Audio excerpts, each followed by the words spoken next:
Introduction. Ravi, can you please open the window? Let some fresh air come into the room. Sure, Father. Father, when the sunlight comes from the window, why are the dust particles visible? Because air is a colloid, as it carries dust particles. These dust particles scatter the light. They have large size and are visible to naked eye. These particles seem to be floating zigzag in the air. This phenomenon is also known as Tyndall effect. Okay, Father. I got the answer of my question. And I want to know more about this. Son, to know more about this, you have to explore surface chemistry. Students, today we will study more about the surface chemistry.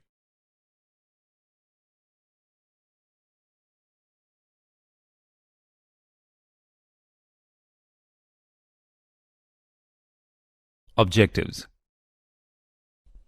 At the end of this lesson, you will be able to define surface chemistry, understand mechanism of adsorption, classify adsorption, know about applications of adsorption,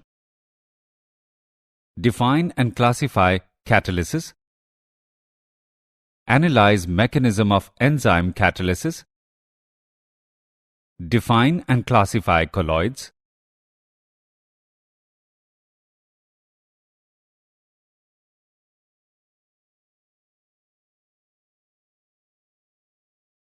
know the methods for preparation of colloids, explain properties of colloidal solution, define Tyndall effect and electrophoresis, define emulsions, know about applications of colloids.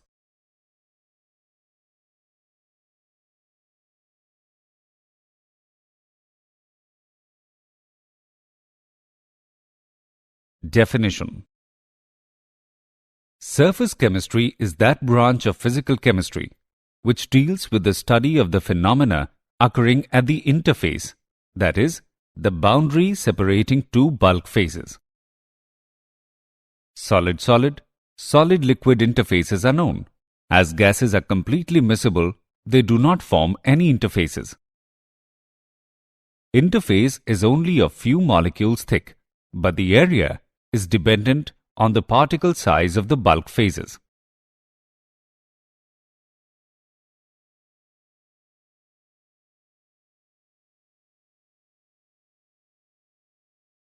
Adsorption. The phenomenon of attracting and retaining the molecules of a substance on the surface, or a liquid or solid, leading to a higher concentration on the surface in comparison to the bulk, is called adsorption. For example, when oxygen gas is taken in a closed vessel containing powdered charcoal, then the pressure inside the enclosed vessel decreases. This is due to adsorption of the gas molecules on the surface of charcoal. The substance accumulating at the surface of the solid during adsorption is called adsorbate. The surface on which adsorption occurs is called adsorbent.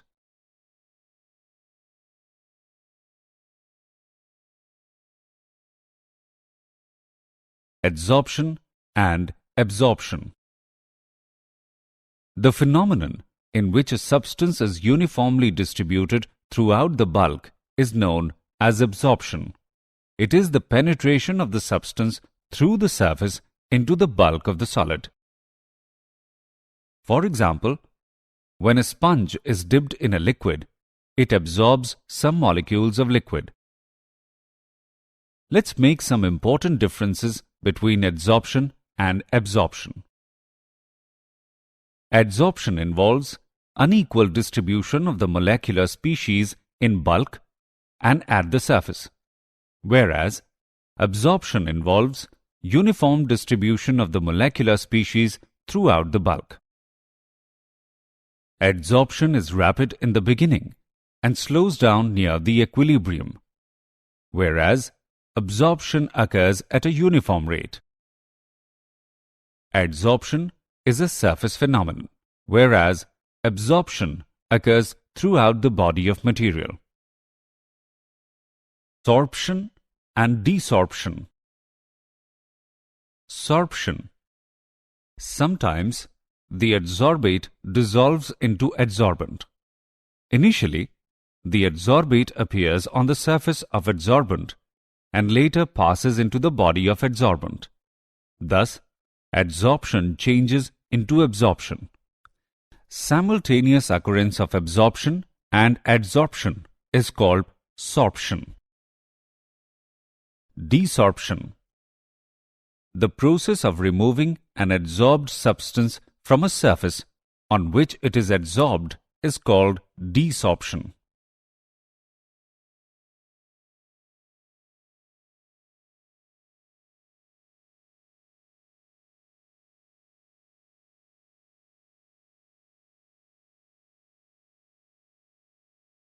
Mechanism of adsorption. The amount of heat evolved when 1 mole of the adsorbate is adsorbed on adsorbent surface is called enthalpy of adsorption. Adsorption is always an exothermic process, and enthalpy change of adsorption is always negative. When adsorbate molecules are adsorbed on the surface of an adsorbent, their freedom of movement becomes restricted and hence entropy decreases. Adsorption is spontaneous. Therefore, at constant temperature and pressure, Gibbs free energy decreases. Delta G is equal to delta H minus T delta S.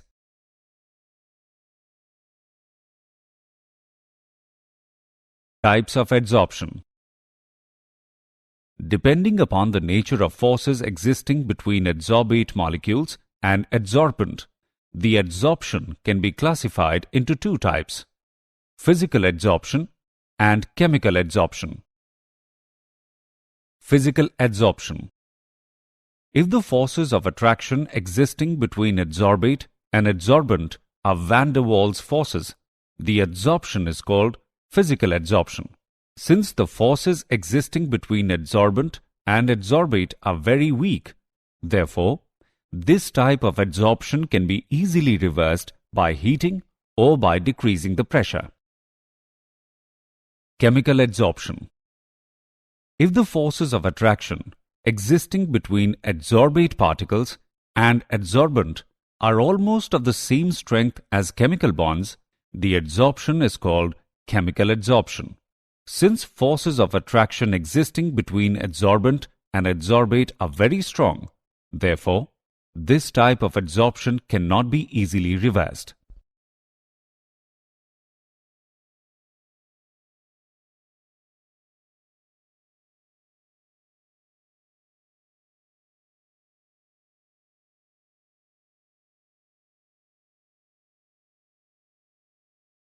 Comparison between physisorption and chemisorption. The important difference between physisorption and chemisorption are: low enthalpy of physisorption, usually of the order of -25 kJ per mole, whereas high enthalpy of chemisorption, usually of the order of -200 kJ per mole. In physisorption, forces of attraction are van der Waals forces, whereas in chemisorption, forces of attraction are chemical bond forces. Physisorption usually takes place at low temperature and decreases with increasing temperature, whereas chemisorption takes place at high temperature. Physisorption is reversible, whereas chemisorption is irreversible. Physisorption is related to the ease of liquefaction of the gas, whereas in chemisorption, the extent of adsorption is generally not related to liquefaction of the gas. Physisorption usually forms multimolecular layers on the adsorbent, whereas chemisorption usually forms monomolecular layers on the adsorbent. Physisorption does not require any activation energy, whereas chemisorption requires activation energy.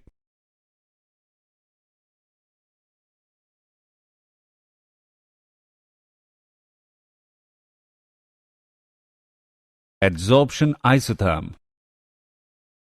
The variation in the amount of gas adsorbed by the adsorbent with pressure at constant temperature can be expressed by a curve termed as adsorption isotherm. At low pressure, the graph is nearly straight and sloping. Hence, the extent of adsorption x upon m is directly proportional to the pressure of the gas. This can be expressed as x upon m is directly proportional to P raised to the power 1. At high pressure, saturation of the adsorbent surface occurs, and then amount of adsorption does not depend upon the pressure of the gas. This can be expressed as x upon m is directly proportional to P raised to the power 0.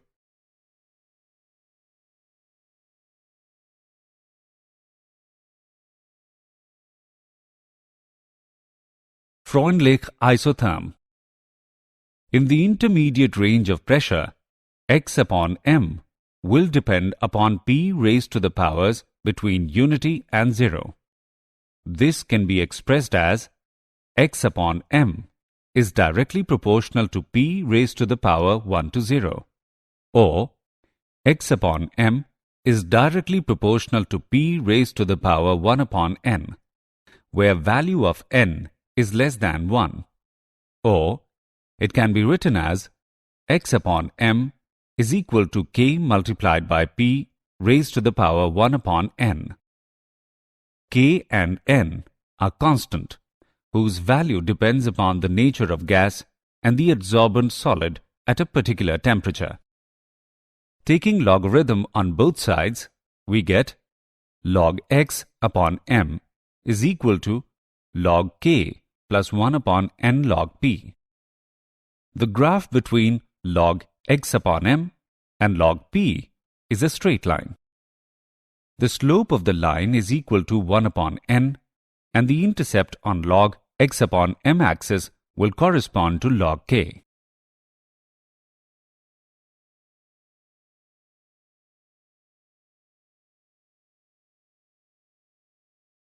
Applications of adsorption. Gas masks. These contain activated charcoal or a mixture of adsorbents and are used for breathing in an atmosphere containing poisonous gases. Removing of coloring matter. Animal charcoal removes colors of solutions as coloring impurities are preferentially adsorbed on charcoal. For example, bone charcoal is used as decolorizer in sugar industry. Controlling humidity. Silica and alumina gels are used as adsorbent for removing moisture and controlling humidity. Adsorption indicators. Dyes like eosine and fluorescein are used as indicator in titrating bromide solution with AgNO3. Precipitate of silver halide has the property of adsorbing these dyes and thereby producing characteristic deep colors at the end point in the titration. In curing of diseases. A number of drugs kill the germs by getting adsorbed on them.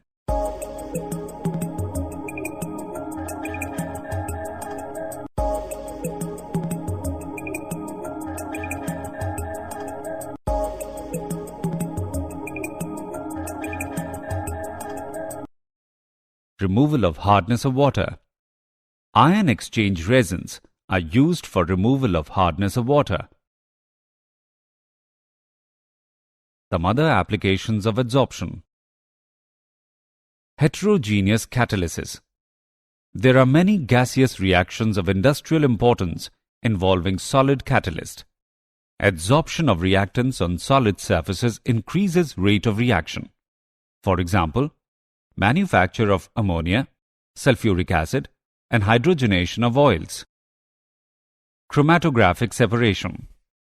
Components of mixtures especially of organic compounds, can be separated and identified by chromatographic analysis, which is based upon adsorption phenomenon.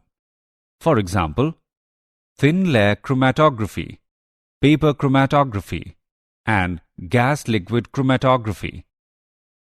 Froth flotation method. Pulverized ore is suspended in water containing some pine oil and a frothing agent. When air is blown into it, the ore particles are adsorbed on the air-oil interface and come to the surface in the form of froth. For example, sulfide ores are concentrated by this method. Separation of inert gases. Due to difference in the degree of adsorption of gases by charcoal at different temperatures, a mixture of inert gases can be separated by adsorption on coconut charcoal.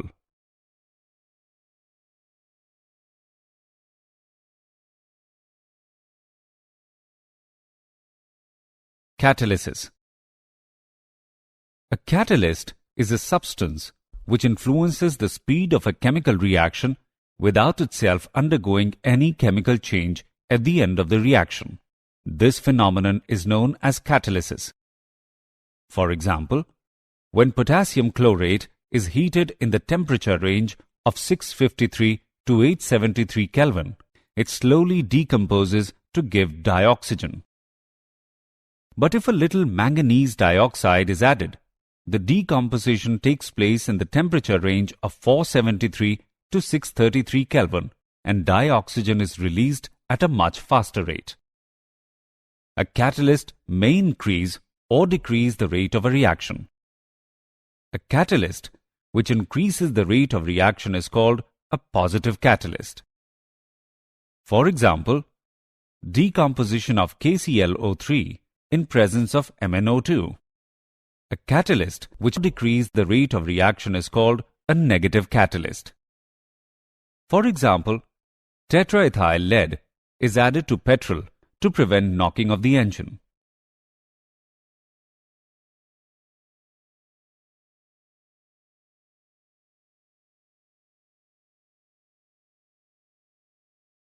Types of catalysis. The catalysis reactions are of two types: homogeneous catalysis and heterogeneous catalysis. Homogeneous catalysis. When the reactants and the catalyst are in the same phase, it is called homogeneous catalysis. For example, oxidation of sulfur dioxide into sulfur trioxide in presence of nitric oxide in the lead chamber process for the manufacture of sulfuric acid. Reactants, sulfur dioxide and oxygen, and the catalyst, nitrous oxide, are all in the same gaseous phase. Heterogeneous catalysis. When the reactants and the catalyst are in the different phase, it is called heterogeneous catalysis. For example, manufacture of methanol from carbon monoxide and hydrogen using ZNO plus Cr2O3 as catalyst. Reactants are in gaseous phase and catalyst is in solid phase.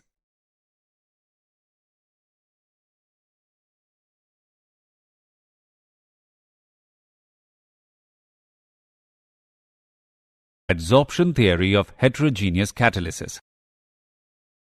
In heterogeneous catalysis, the catalytic activity is localized on the surface of the solid catalyst. Heterogeneous catalysis occurs through the following steps: diffusion of reactants to the surface of the catalyst, adsorption of reactants on the surface of the solid catalyst. The adsorbed reactant molecules undergo a chemical reaction to form an intermediate called activated complex. The activated complex then breaks to form the products. The products then dissociate from the catalyst surface, known as desorption. Diffusion of product molecules away from catalyst surface.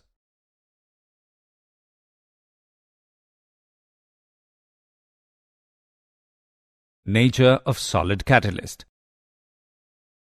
Metals, alloys of metals, metal oxides, metal sulfides, or mixture of these are generally used as solid catalyst. The two important aspects of solid catalysts are activity.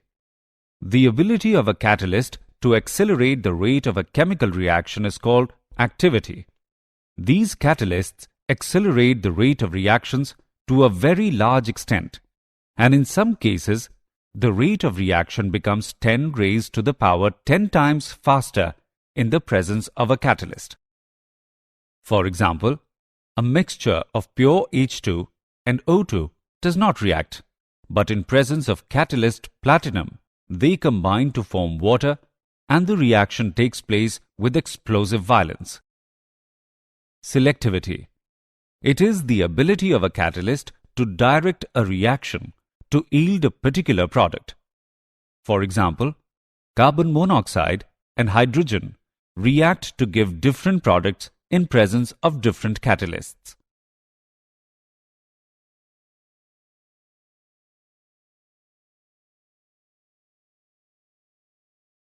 Shape-selective catalysis by zeolites. The catalytic reaction that depends upon the pore structure of the catalyst and the size of the reactant and product molecules is called shape-selective catalysis. Zeolites are good shape-selective catalysts because of their honeycomb-like structures. They are microporous aluminosilicates with three-dimensional network of silicates in which some silicon atoms are replaced by aluminium atoms. The reactions taking place in zeolites depend upon the size and shape of reactant and product molecules as well as upon the pores and cavities of the zeolites. Zeolites are used as catalysts in petrochemical industries for cracking of hydrocarbons and isomerization.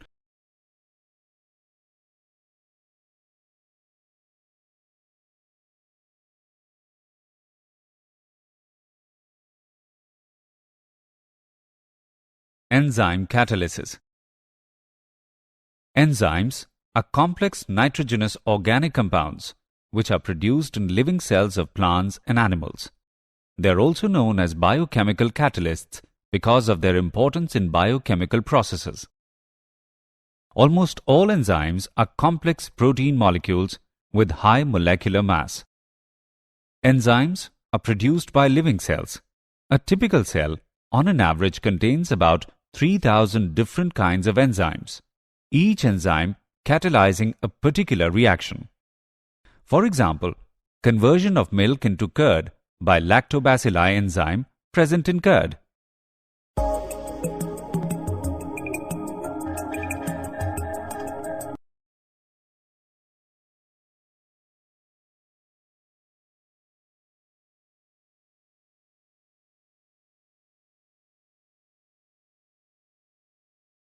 Characteristics of enzyme catalysis. Enzymes form a colloidal solution in water and hence they are very active catalysts. Like inorganic catalysts, they cannot disturb the final state of equilibrium of a reversible reaction.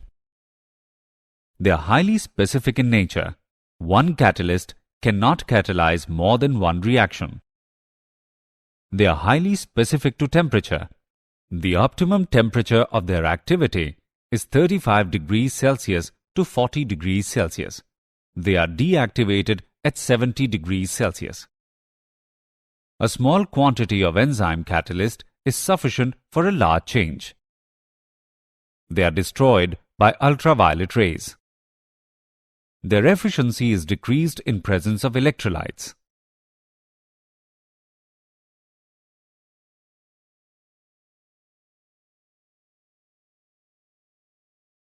Mechanism of enzyme catalysis. The enzymes are highly specific in their action. The specificity of an enzyme is due to presence of some specific sites called active sites. These active sites are associated with the presence of some functional groups which undergo some weak interactions with the substrate molecule. The shape of active site on a given enzyme is such that only a specific substrate can bind with it. This specific binding of the active site with the substrate results in the formation of enzyme-substrate complex. In this complex, the substrate molecules are held in appropriate steric orientation to facilitate the reaction. After achieving proper orientation, substrate molecules react to form the products. As product molecules do not have affinity for the enzyme surface, they immediately leave the surface so that fresh substrate molecules bind with the active site.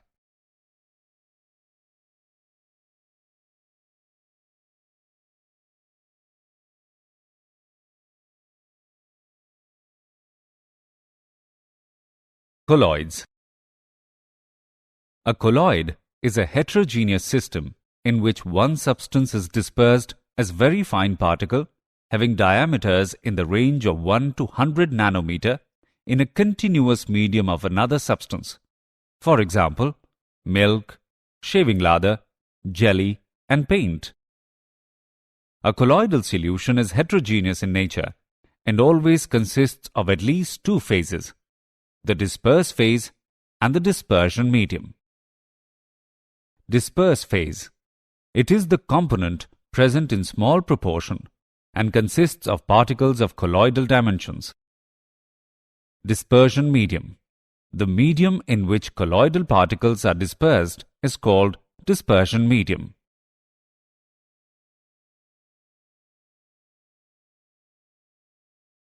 Classification based on physical state of colloids. Dispersed phase and dispersion medium can be solid, liquid, or gas. Therefore, 8 types of colloidal system are possible depending upon the physical state of the dispersed phase and the dispersion medium. Rock salt is an example of solid sol. Paint is an example of sol. Smoke is an example of aerosol. Cheese is an example of gels. Milk is an example of emulsion. Fog is an example of liquid aerosol.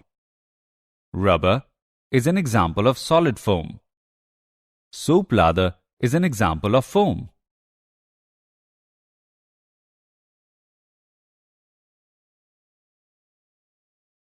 Classification based on physical state of colloids. On the basis of nature of interaction between dispersed phase and the dispersion medium, colloids are divided into two categories. Lyophilic colloids. Particles of dispersed phase have great affinity for the dispersion medium. They are self-stabilized because of strong attractive forces operating between the suspended particles and the dispersion medium. They are reversible in nature. They are also known as intrinsic colloids. For example, gums, starch, gelatin, and albumin. Lyophobic colloids. Particles of dispersed phase have no affinity for dispersion medium. Rather, they hate dispersion medium. They are not easily prepared and need stabilizing agents for their preservation. They are irreversible. They are also called extrinsic colloids. For example, salts of gold, silver, and ferric hydroxide. Classification based on physical state of colloids. On the basis of nature of the particles of dispersed phase, colloids are divided into 3 categories. Multimolecular colloids. In this type of colloids, colloidal particles are aggregates of atoms or small molecules with molecular size less than 1 nanometer. These molecules in the aggregate are held by van der Waals forces. For example, a gold salt consists of particles of various sizes, which are clusters of several gold atoms. Macromolecular colloids. In this type of colloids, colloidal particles are themselves large molecules having colloidal dimensions. They have very high molecular masses, varying from thousands to millions. For example, proteins, cellulose, nylon, and plastic. Associated colloids. This type of colloids behave as normal, strong electrolytes at low concentration, but at higher concentration, they behave as colloidal solutions due to the formation of aggregated particles known as micelles. For example, soaps and detergents.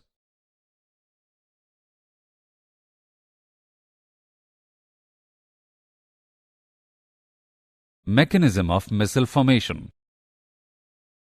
The formation of micelles takes place only above a particular concentration, called critical micelle concentration, and above a particular temperature called Kraft temperature.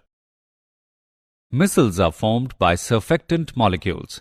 These molecules have lyophilic as well as lyophobic ends. For example, sodium stearate.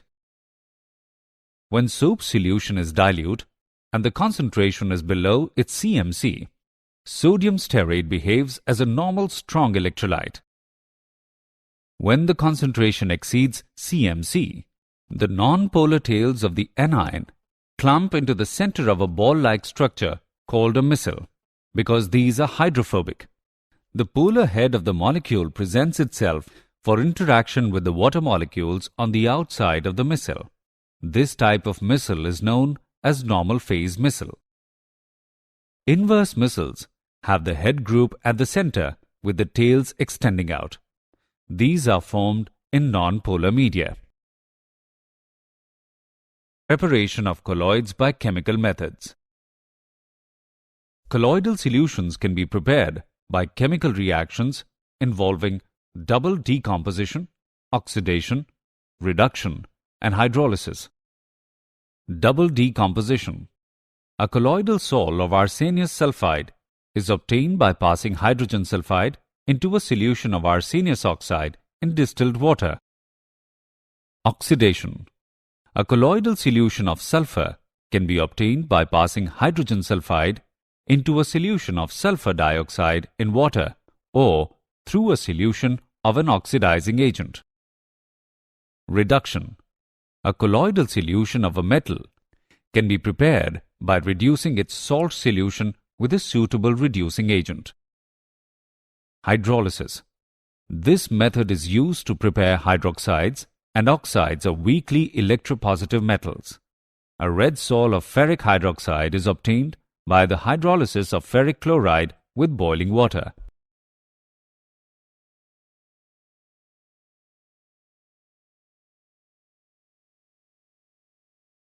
Preparation of colloids by electrical disintegration. This process is also known as Bredig's arc method. It involves dispersion as well as condensation. Colloidal solutions of metals can be prepared by this method. In this method, electric arc is struck between electrodes of the metal immersed in the dispersion medium. The intense heat produced vaporizes some of the metal, which then condenses to form particles of colloidal size.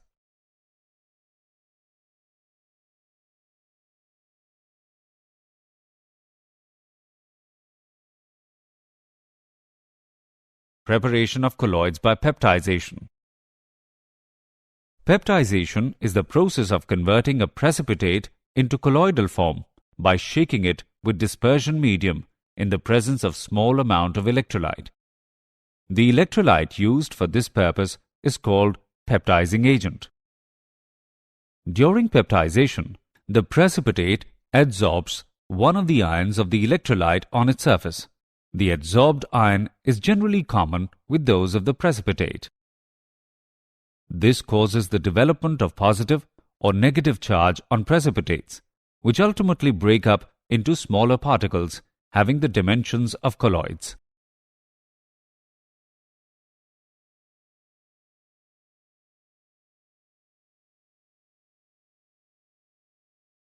Purification of colloidal solutions. The process used for reducing the amount of impurities to a requisite minimum is known as purification of colloidal solution.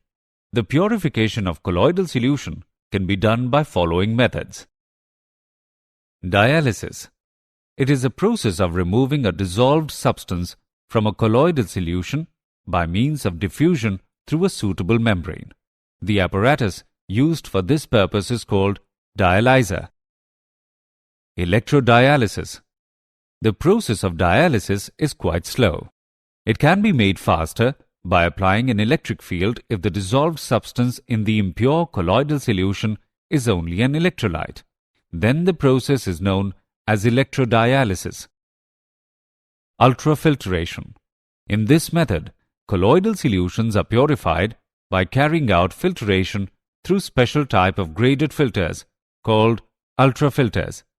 These filter papers allow the electrolytes to pass through them but do not allow colloidal particles.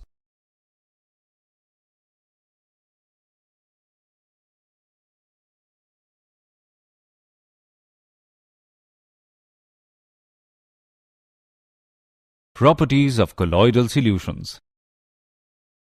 Colligative properties. Due to high average molecular masses of colloidal particles, they give very low mole fractions in colloidal solutions. Hence, they possess very low values of colligative properties. Filtrability. The size of the colloidal particles is less than the pores of the filter paper, and therefore, they easily pass through a filter paper. They cannot pass through the UF membrane.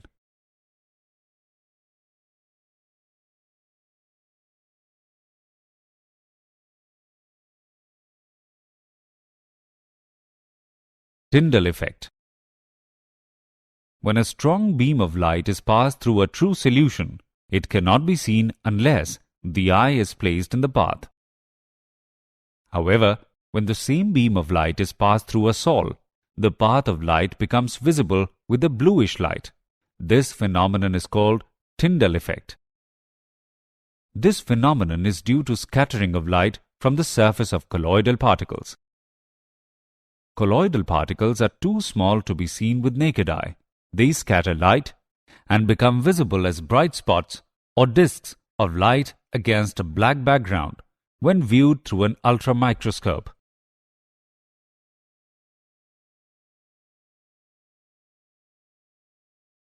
Brownian movement. When colloidal salts were observed under a microscope, scattered light was seen moving in a zigzag motion.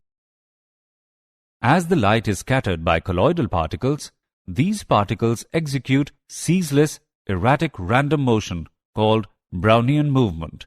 It is due to the bombardment of colloidal particles by the molecules of the dispersion medium. Due to Brownian movement, the colloidal particles do not settle down under the force of gravity, and therefore, it is an important factor for the stability of the sol. Electrophoresis.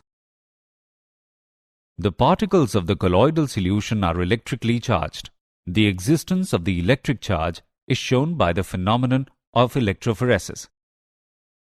It involves the movement of colloidal particles either towards the cathode or anode under the influence of electrical field. The colloidal solution is placed in a U-tube fitted with platinum electrodes. On passing an electric current, the charged colloidal particles move towards the oppositely charged electrode.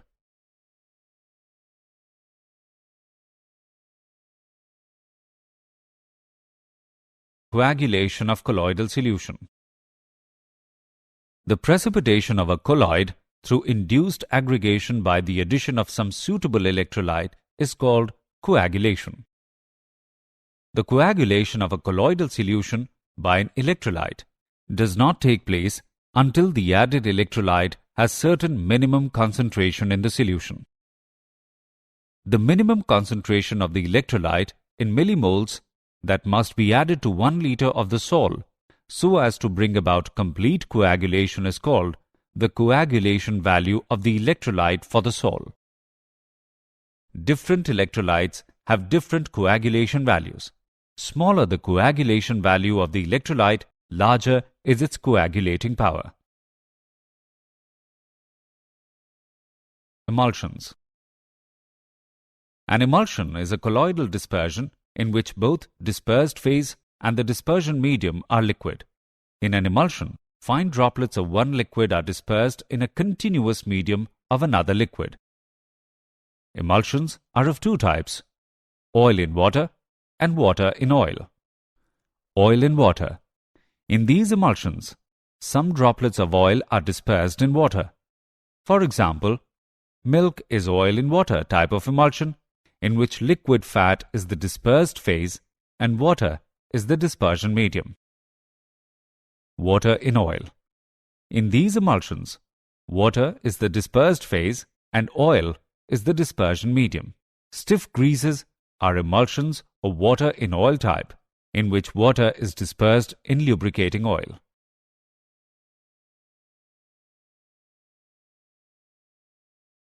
Colloids around us.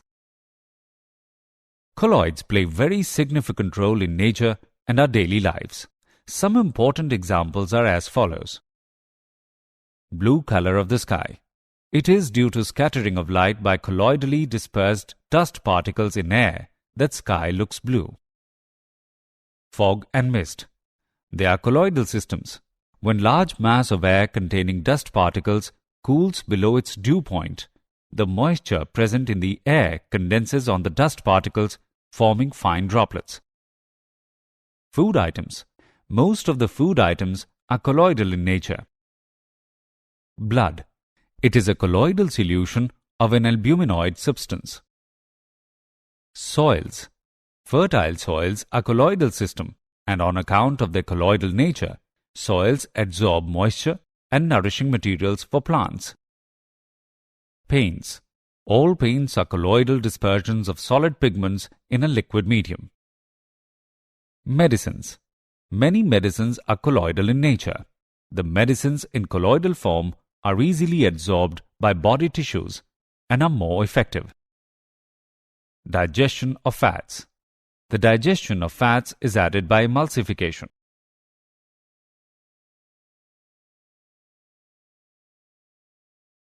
Applications of colloids. Due to the presence of electrical charge on colloidal particles, they are good conductors. Some important applications of colloids are rubber plating. The negatively charged rubber particles from the rubber sole are deposited on wares and handles of different tools by electroplating. Sewage disposal. Sewage water contains particles of dirt, rubbish, etc., which are of colloidal size, carry charge, and therefore do not settle down easily. These particles can be removed by electrophoresis. Cottrell smoke precipitator. Smoke is made free of colloidal particles by passing it through Cottrell precipitator installed in the chimney of an industrial plant. Formation of delta. When river water comes in contact with seawater, coagulation of colloidal particles occurs. These coagulated clay particles settle down at the point of contact and gradually river bed starts rising. Artificial rain. It is caused by spraying oppositely charged colloidal dust or sand particles over the clouds. The colloidal water particles of the clouds get neutralized and coagulate to bigger water drops which cause artificial rain. Purification of water. The colloidal particles present in water can be precipitated by addition of small amount of alum. The Al+3 ions furnished by alum help in coagulation of impurities which are present in the colloidal form.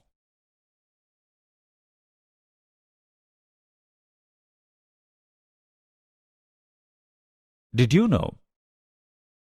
Bone black and charcoal are used in industry to remove colors from solutions since they absorb many coloring materials. Sometimes, the smoke emitted by motorcycles seems to be blue in color, is an example of Tyndall effect. The enzyme ptyalin, found in human saliva, accelerates the reaction so that starches can be digested. The clotting of blood is an example of coagulation.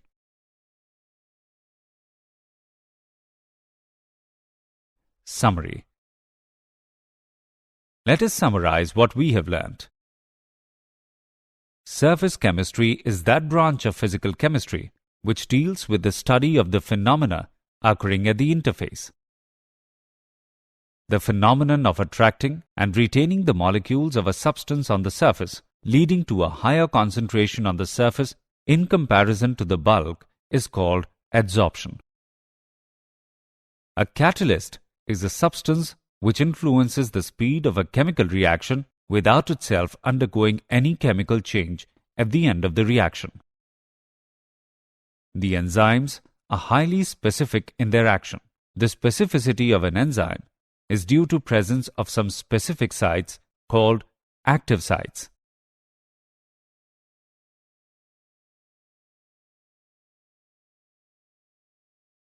A colloid is a heterogeneous system in which one substance is dispersed as very fine particles in a continuous medium of another substance. Peptidization is the process of converting a precipitate into colloidal form by shaking it with dispersion medium in the presence of small amount of electrolyte. The precipitation of a colloid through induced aggregation by the addition of some suitable electrolyte is called coagulation. An emulsion is a colloidal dispersion in which both dispersed phase and the dispersion medium are liquid.